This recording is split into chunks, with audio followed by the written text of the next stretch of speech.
Mutiara Hitam, Jilid 15 bagian 1.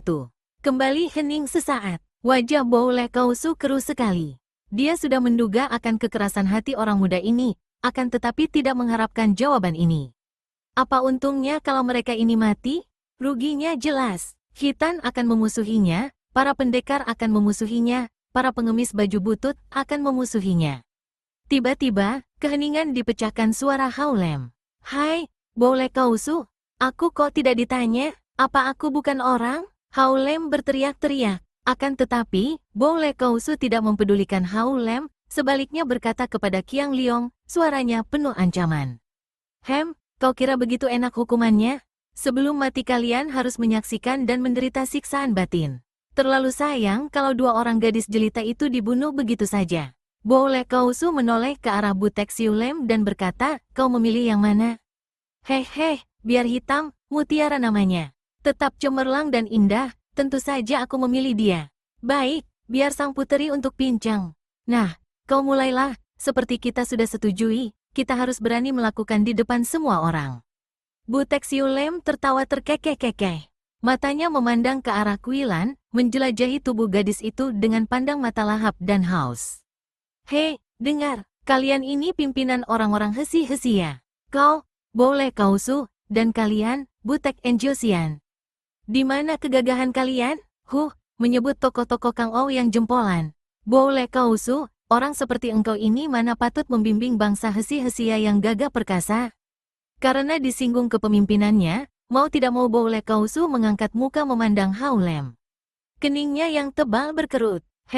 Kalian sudah memilih wakil pembicara, yaitu Qiang Kongcu, mengapa kau ini anjing kecil besar mulut?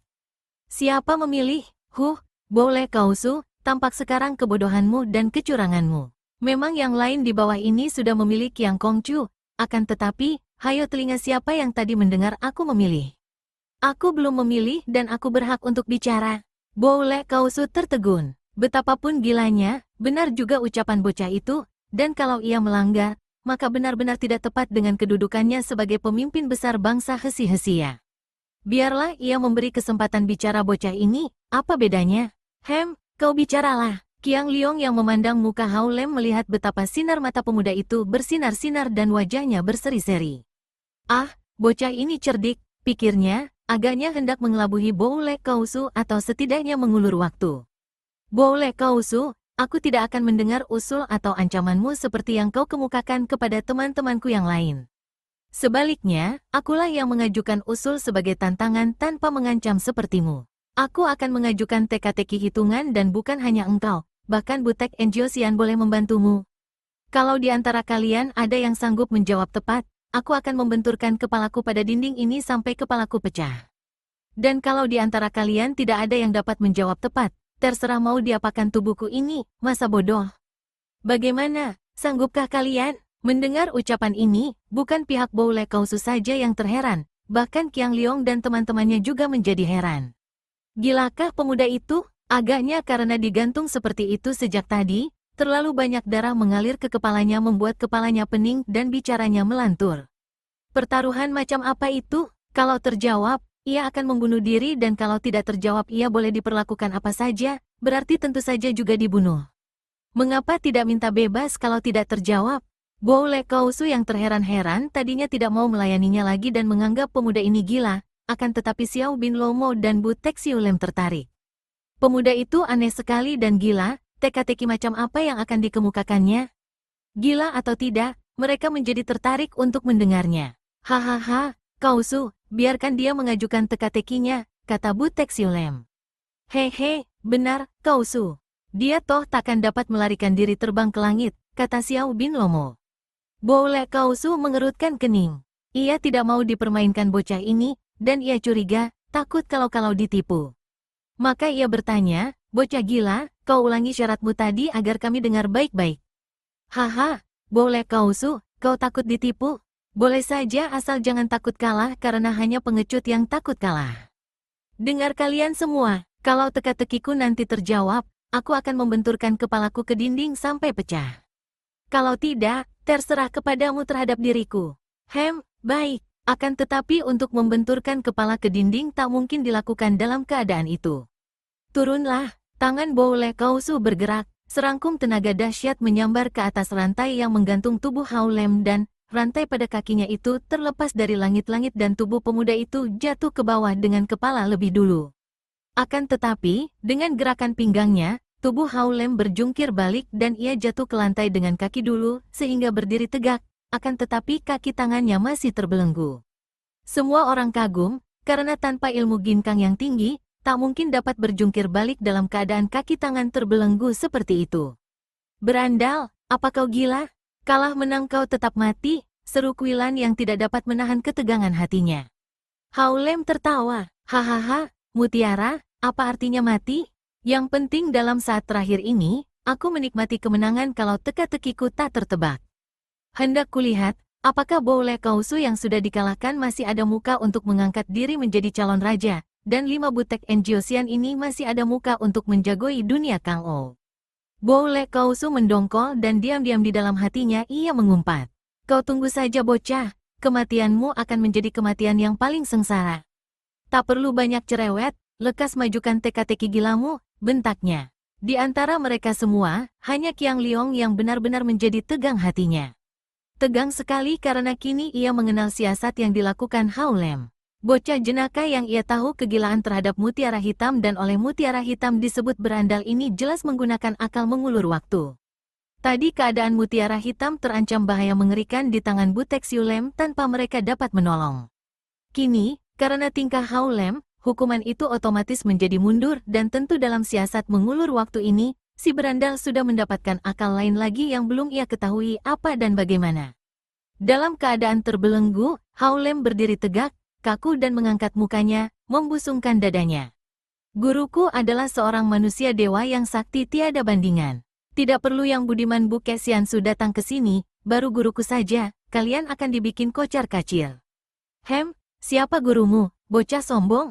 Tai Le Kau Ong, si tukang cari lawan, tertarik sekali dan hatinya agak berdebar mendengar nama Bu Kesiansu disebut-sebut. Guruku bukan manusia biasa, orang-orang seperti kalian belum cukup berharga untuk mendengar namanya.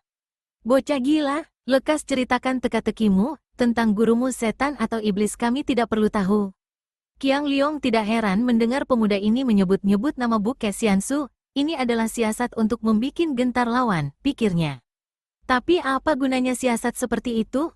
Kemudian ia teringat akan sesuatu dan bulu tengkuk Qiang Liong meremang. Tadi, benar sekali, tadi sebelum muncul musuh, ada suara yang menertawakan suling emas tolol.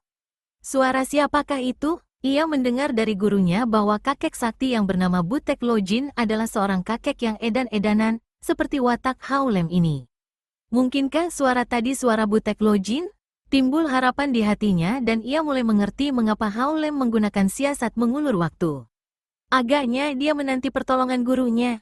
Teka-tekiku adalah teka-teki hitungan yang berbentuk syair. Tentu saja buatan guruku karena siapa lagi manusia di dunia dapat membuat teka-teki seperti ini?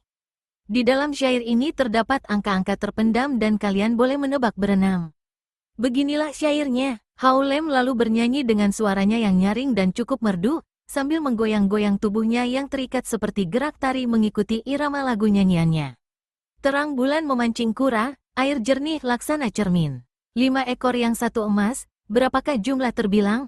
Nah, hayo kalian boleh tebak. Angka berapa yang tersembunyi di dalam syair itu tadi? Pergunakan otak, jangan ngawur, ini bukan sembarangan hitungan melainkan hitungan para dewa. Kuberi waktu 1 tahun, hampir Qiang Liong tertawa kalau tidak cepat menekan perasaannya. Ia memandang wajah tampan itu dengan kagum. Benar-benar pemuda cerdik, akan tetapi ugal-ugalan, pantas, disebut berandal. Masa memberi waktu 1 tahun? Betapapun juga, siasat itu berhasil karena kecuali Kam Sian Eng, mereka semua mulai mengerutkan kening, berpikir dengan aksi masing-masing.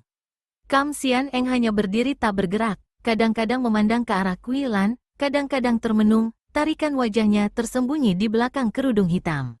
Suma Kiat pasang aksi pula, berusaha ikut menebak teka-teki. Suasana dalam kamar tahanan hening. Bo Le Kausu meraba-raba hidungnya, satu kebiasaan tanpa disadari kalau ia sedang berpikir. Tai Le Kau Ong sudah duduk bersila, bersemedi mengumpulkan kekuatannya, sambil kadang-kadang terkekeh-kekeh seperti orang gila. Pak Sin Ong makin angkuh mukanya, telunjuk kanan menempel antara kening. Lucunya, melihat para kakek ini memeras otak, Yu Xiangqi, Kui Lan, Putri Mimi, dan Pangeran Talibu ikut pula berpikir memecahkan teka-teki. Sungguh permainan yang lucu dan aneh, mudah menular. Ketika Qiang Liong bertemu pandang dengan Hao Lem, mereka saling berkedip menahan senyum. Sampai lama keheningan menyelubungi kamar itu. Para penjaga di luar kamar tahanan saling bertanya-tanya dan terheran-heran. Namun karena para datuk ini berkumpul di situ, tak seorang pun di antara mereka berani lancang mengintai. Waktu ini dipergunakan oleh Qiang Liong dan Yu Xiangqi untuk bersemedi memulihkan luka-luka mereka. Akhirnya terdengar suara Butek Siu Lem yang bernyanyi menirukan syair tadi. Suaranya merdu sekali, akan tetapi kecil seperti suara perempuan. Ia bernyanyi sambil berdiri dan tubuhnya bergoyang-goyang pula, akan tetapi ia betul-betul menari seperti seorang perempuan genit.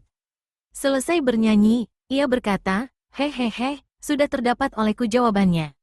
"Hehehe, amat mudahnya. Jangan tertawa dulu, kakek banci," kata Hao Lem berani. "Dan jangan katakan dulu tebakanmu, menanti yang lain. Aku memberi bantuan." Jawaban angkanya tidak lebih dari 20. Nah, lebih mudah bukan? Wajah Butek Siu Lem tampak girang. Agaknya jawabannya memang tidak lebih dari angka 20, maka ia merasa yakin bahwa jawabannya tentu benar. Juga kini tokoh-tokoh yang lain sudah siap dengan jawabannya. Sudah siap? Nah, boleh katakan seorang demi seorang, tapi jangan ngawur. Berikut alasan jawaban. Nanti baru kukatakan siapa benar siapa salah, kata pula Hao Lem yang hatinya sudah berdebar-debar karena gurunya yang tadi suaranya ia dengar belum juga muncul.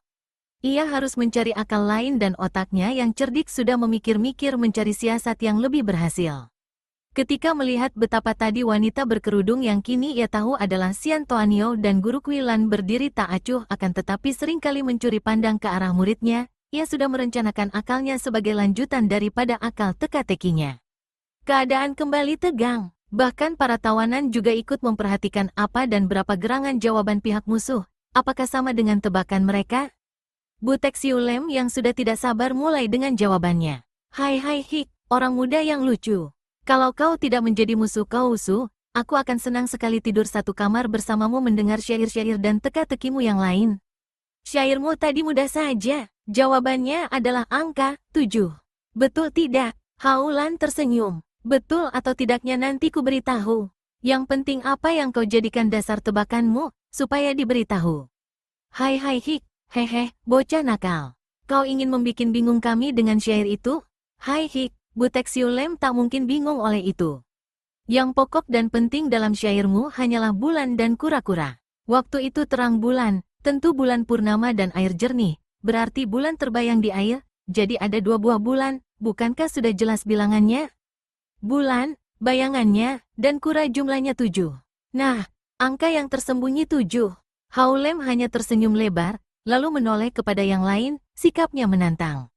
"Bagus sekali uraian Butek Siu Lem. Kini siapa lagi yang menebak? Bocah gila, betul atau tidak tebakan kami nasibmu toh sama saja. Menurut perhitunganku, bilangan yang tersembunyi adalah 20. Sudah jelas, bulan sedang purnama, airnya jernih, jadi jumlah bulan ada 2. Permukaan bulan bundar berarti angka 0, jadi 2 dan 0 sama dengan 20, kata Bou Le Kausu. Hao Lem berseri-seri wajahnya, senyumnya tetap gembira. "Siapa lagi?" Tai Le Kau Ong mengeluarkan suaranya yang parau besar. "Bulan purnama berarti tanggal 15. Nah, angka bilangan yang tersembunyi tentu 15. Hao Lem mengangguk-angguk. "Bagus juga khayalmu, Lo Qianwei. Nah, siapa lagi? Tidak ada yang penting dalam syair itu kecuali bulan dan emas. Sinar bulan pun seperti emas, bulan dan bayangannya laksana bola emas. Yang penting hanya 3, bulan, bayangannya, dan emas, maka tentu angka 3 yang dimaksudkan," kata Pasin Ong tenang. Kembali Hao Lem hanya tersenyum sehingga tidak ada yang dapat menduga jawaban siapa yang paling tepat. "Siapa lagi? Kau bagaimana, Xiao Bin Lomo? Hahaha, kau bocah edan. Membikin orang-orang tua memeras otak dan teman-temanku sampai harus menggunakan arti yang dalam-dalam. Akan tetapi bocah seperti engkau ini mana mengerti arti yang dalam? Tentu kau maksudkan di dalam syair itu jumlah semua benda hidup atau mati dan yang disebut adalah 5 ekor kura-kura, sebuah pancing, seorang manusia yang memancing, dan sebuah bulan. Jumlahnya hanya 8. Nah, angkanya tentu 8. Boleh kau terka sesukamu. Nah, siapa lagi? Engkau bagaimana, Toanio? Haulem menghadapi Kam Sian Eng. Sepasang sinar mata menyorot dari balik kerudung hitam dan Haulem bergidik. Jangan ganggu aku, tolol, hardik Kam Sian Eng. Haulem menahan napas. Sekali wanita itu bergerak, dia bisa celaka. Maka ia lalu cepat-cepat menghadapi para penebaknya dan berkata, sudah jelas semua tadi, Butek Siulem menebak angka 7, Bow Le Kausu angka 20, Tai Le Kau Ong angka 15, Pak Sin Ong angka 3, dan Xiao Bin Lomo angka 8. Bukan begitu, 5 orang kakek mengangguk-angguk, tertarik untuk mendengar siapa di antara mereka yang tepat tebakannya.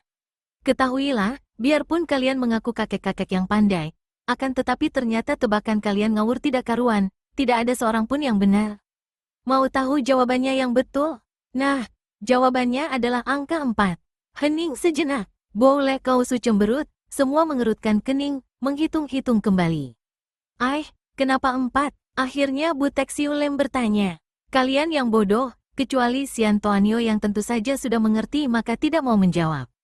Yang dipersoalkan dalam syair hanya baris ketiga yang berbunyi 5 ekor yang 1 emas. Nah, kalau ada 5 ekor kura-kura tapi yang seekor adalah emas, maka yang 4 ekorlah yang benar-benar kura-kura tolol, kura-kura yang buruk dan tua seperti kakek-kakek tua buruk dan jahat. Yang 1 adalah emas, cantik dan cemerlang, mana bisa direndahkan dengan 4 ekor kura-kura? Maka kalau dibilang 5 ekor adalah keliru, yang benar hanya ada 4 ekor kura-kura tua, sedangkan yang 1 hanya terbawa-bawa akan tetapi sama sekali tidak patut disebut kura-kura melainkan emas. Maka aku mempunyai sebutan untuk 4 ekor kura-kura itu, paling tepat adalah Butek Sukui atau 4 setan tanpa tanding. Hahaha, hebat bukan main siasat Haulem ini, pikir Qiang Liong sambil memandang dengan hati berdebal. Jelas maksudnya, Haulem dalam jawabannya yang teratur telah menyindir Butek Enjosian atau 5 dewa tanpa tanding. Ia mengumpamakan 4 kakek itu kura-kura dan Sian Toanio diumpamakan emas. Sisanya 4 kakek itu ia sebut sebagai Butek Sukui. Inilah siasat memecah belah, memperingatkan Sian Toanio bahwa ia sama sekali tidak pantas merendahkan diri bersekutu dengan 4 orang kakek. Cerdik Haulem, pikirnya, ingin meminjam tangan Sian Toanio untuk menghadapi 4 orang kakek. Butek Siulem, Pak Sin Ong, Xiao Bin Lomo, dan Tai Le Kau Ong bukanlah orang bodoh. Mereka kini maklum bahwa mereka dipermainkan dan diejek, akan tetapi karena yang berkuasa di situ Bow Le Kausu, mereka tidak berani turun tangan. Bow Le Kausu juga mengerti bahwa tamu-tamu dan sekutunya dihina, maka ia berkata, bocah gila, kau tunggu saja giliranmu. Kematianmu akan menjadi kematian yang paling sengsara dan mengerikan. Sebelum kau mati terakhir, kau saksikan dulu teman-temanmu. Butek Siulem, harap lanjutkan rencana kita tadi. Butek Siulem melangkah maju menghampiri Kui Lan yang memandangnya dengan sinar mata penuh kemarahan dan kebencian. Semua tawanan menjadi tegang, akan tetapi Haulem tertawa bergelak dan berkata, salahkah aku menyebut mereka ini kura-kura tua bangka buruk dan jahat? Lihat saja Butek Siulem ini. Katanya mengaku jagoan utama dari dunia barat, mengaku seorang di antara Butek Enjosian. Sebetulnya lebih tepat disebut setan tak bermalu. Masa seorang tua bangka yang mengaku jago, kini menghadapi seorang gadis remaja seperti Mutiara Hitam saja takut-takut dan begini pengecut. Coba Mutiara Hitam tidak terbelenggu tentu dia sudah terkencing-kencing di celana saking takutnya. Hahaha, hebat memang penghinaan dan ejekan Haulem ini. Kui Lan girang mendengar ini dan berkata, mana dia berani, berandal. Dia pengecut besar, seekor kura-kura masih terlampau baik baginya. Ia mirip, kadal buduk, merah sepasang mata Butek Siulem. Senyumnya melebar dan tiba-tiba tangannya bergerak ke depan 2 kali. Terdengar suara keras dan, belenggu pada kaki tangan Kui Lan sudah patah-patah. Gadis itu bebas, hai Hik, anak manis. Sekarang kau sudah bebas. Mari kita coba-coba lihat sampai berapa jurus kau mampu melawan Butek Siulem sebelum ku telanjangi dan kunikmati tubuhmu. Kui Lan merasa lega, biarpun ia maklum akan kelihayan Butek Siulem. Namun setelah kini ia bebas, ia akan melawan mati-matian dan tidak menyerah begitu saja seperti kalau dia dibelenggu tadi. Sambil mengeluarkan jerit melengking keras, ia menerjang maju, menggunakan seluruh kepandaian dan mengerahkan seluruh tenaganya menyerang Butek Siulem. Sayang bahwa ia tidak berpedang, dan lebih sayang lagi bahwa tenaganya sudah banyak berkurang karena lelah dengan penderitaan yang bertubi-tubi, dengan penahanan dan dalam belenggu yang membikin kaku urat tubuh. Butexiulem tertawa terkekeh ketika mengelak dan balas menyerang. Pertandingan terjadi dalam ruang tahanan. Pertandingan yang berat sebelah. Keahlian Kuilan adalah bermain pedang. Kini ia bertangan kosong dan biarpun ia merupakan seorang gadis remaja yang jarang bandingnya dalam bersilat tangan kosong, namun menghadapi seorang tokoh seperti Butexiulem, ia masih kalah setingkat. Bahkan kini karena tenaganya sudah banyak berkurang, ia kalah tenaga sehingga tiap kali lengan mereka beradu, Kuilan terhuyung mundur. Butexiulem makin mendesak sambil terkekeh-kekeh. Kini gerakan tokoh banci ini makin kurang ajar, kadang-kadang menowel pipi, meraba dada dan mencubit paha. Kuilan malu dan marah sekali, berlaku nekat dan mati-matian. Lewat 100 jurus, tiba-tiba Butexiulem menubruk, tangan kiri mencengkeram dada dan tangan kanan mencengkeram paha. Kuilan kaget dan jengah. Serangan ini kurang ajar sekali, melanggar batas kesopanan. Mana ia mau membiarkan dirinya dipegang? Ia menjatuhkan diri dan bergulingan, akan tetapi tiba-tiba gadis ini menjerit ketika terdengar bunyi kain robek. Kiranya serangan Butexiulem tadi hanya siasat belaka dan ia kini mencengkeram baju Kuilan terus direnggut robek. Hebat tenaga Butexiulem sehingga pakaian gadis itu, baik yang luar maupun yang dalam sebagian besar berada dalam tangannya dan hanya sedikit saja yang masih menempel di tubuh Kuilan. Gadis ini cepat menelungkup di lantai, tak berani bangkit lagi karena tubuhnya sudah setengah telanjang. Bahkan ketika menelungkup pun, sebagian pinggul dan pahanya yang putih bersih tampak nyata. Hai Hik, begini saja kepandaianmu? Butexiulem terkekeh-kekeh dan membawa robekan pakaian ke depan hidung sambil menyedot-nyedot dan berseru, "Ai, wangi. Mari kita main-main, Nona manis." Haulem berseru, coba dengar sombongnya si tokoh banci. Biarpun ada guru mutiara hitam hadir, dia berani memandang rendah ilmunya. Murid sama dengan anak, kalau murid dipermainkan berarti guru dihina. Kalau murid dihina berarti guru dibunuh.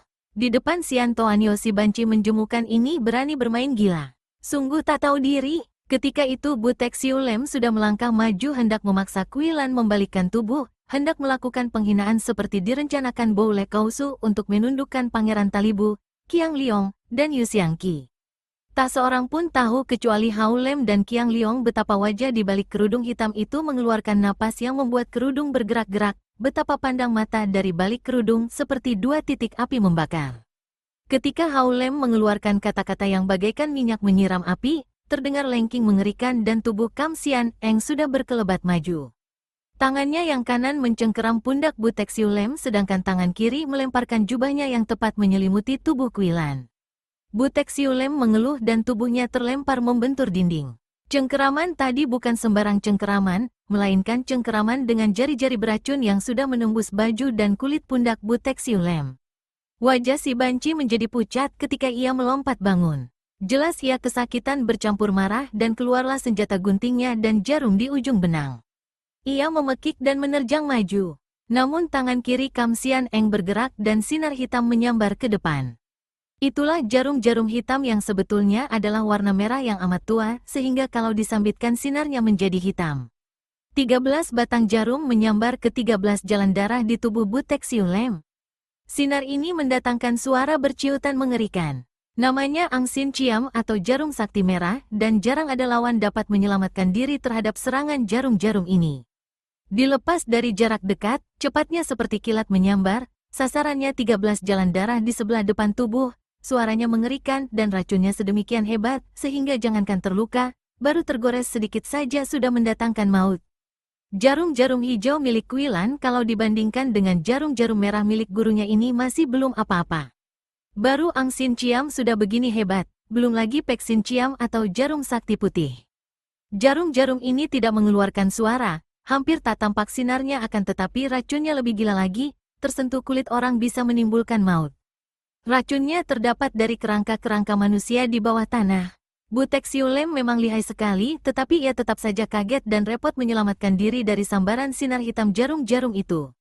Memang benar dengan jalan memutar gunting melempar diri ia berhasil terbebas dari terjangan jarum, namun Kam Xian Eng yang sudah menduga akan gerakan ini, sudah berkelebat maju dan sebuah tamparan tepat mengenai punggung Butexiulem yang sedang repot menghindarkan diri dari jarum-jarum. Plak! Auh! Butek Siu Lem terhuyung ke belakang dan dari mulutnya menyembur darah segar. Ia sudah terluka hebat. Kini ia berdiri dengan tubuh bergoyang-goyang, bibir berlopotan darah, mata beringas memandang Kam Sian Eng yang berdiri tenang dan dengan gerakan tenang pula Kam Sian Eng membuka kerudung hitamnya. Semua orang menahan napas. Betapa cantiknya wajah di balik kerudung itu. Kulitnya putih kemerahan seperti kulit muka gadis remaja, hidungnya mancung dengan cuping bergerak-gerak kembang kempis dan angkuh. Matanya tajam namun sinarnya aneh bergerak-gerak ke kanan-kiri, dan senyumnya membuat bulu tengkuk berdiri. Senyum wanita biasanya membuat hati makin tenang, mendatangkan kehangatan. Akan tetapi senyum ini dingin sekali, seperti kita melihat senyum pada bibir orang-orang mati. Dengan kerudung hitam di tangan kiri, diputar-putar seperti seorang gadis remaja memutar sapu tangan sutera, tangan kanannya bergerak ke pinggang dan sebatang pedang tipis telah dipegangnya. Butek Siu Lem, apakah kau masih berani memandang rendah ilmuku? Suara ini merdu dan manis, namun didorong ancaman yang mengerikan. Butek Siu Lem yang sudah 2 kali terkena pukulan yang membuatnya terluka dalam amat hebat, maklum bahwa keselamatannya sukar ditolong lagi. Hatinya gelisah dan kemarahan membuat lehernya serasa tercekik. Ia tidak dapat menjawab, hanya mengeluarkan suara seperti tertawa atau ringkik seekor kuda, kemudian tubuhnya menerjang ke depan, guntingnya bergerak menggunting ke arah leher Kam Sian Eng, sedangkan jarumnya meluncur ke arah perut lawan. Namun gunting itu terhenti di tengah jalan, bertemu dengan kerudung hitam yang kini menjadi semacam senjata ampuh. Kerudung itu terbuat daripada bahan yang kuat sekali, dari benang baja hitam yang halus, maka biarpun Butek Siu Lem menggerakkan guntingnya menggunting tidak ada hasilnya, malah guntingnya terlibat-libat kerudung tak dapat bergerak lagi. Adapun jarumnya dapat dielakkan oleh Kam Sian Eng yang sambil tersenyum membetot kerudungnya, membuat tubuh lawan doyong ke depan lalu ia papaki dengan tusukan pedang mematikan. Butek Siu Lem terkejut, tidak mengira bahwa ia akan mati demikian mudah di tangan wanita ini, akan tetapi apa daya, racun mulai bekerja di tubuhnya, membuat tenaganya menjadi lemas dan ia hanya dapat memejamkan mata menanti datangnya pedang dan memasuki dadanya. Terang! Pedang di tangan Kam Sian Eng terpental ketika tongkat kuningan Bo Lek Kausu menangkisnya. "Toanio, tak boleh kau membunuh tamuku," bentak Bo Lek Kausu sambil menyerang dengan tongkatnya. Kam Sian Eng mengeluarkan suara melengking marah, tubuhnya berkelebat cepat dan dalam waktu beberapa menit saja ia sudah bertanding sampai belasan jurus, balas-membalas dengan ketua orang hesi-hesia. "Ha, kau tangguh, Toanio. Tapi tetap saja aku yang menjadi orang pertama dari Butek Enjiusian." Inilah suara Tai Lek Kaong yang sudah berjongkok lalu memukul dengan ilmu pukulan Tai Lek Kang yang luar biasa lihainya. Kam Sian Eng terkejut, berusaha menahan namun ia tetap saja terhuyung ke belakang. Permainan pedangnya menjadi kacau dan pada saat ia memutar pedang menghadapi tongkat kuningan Bo Lek Kausu, dari belakang ada tangan menyambar.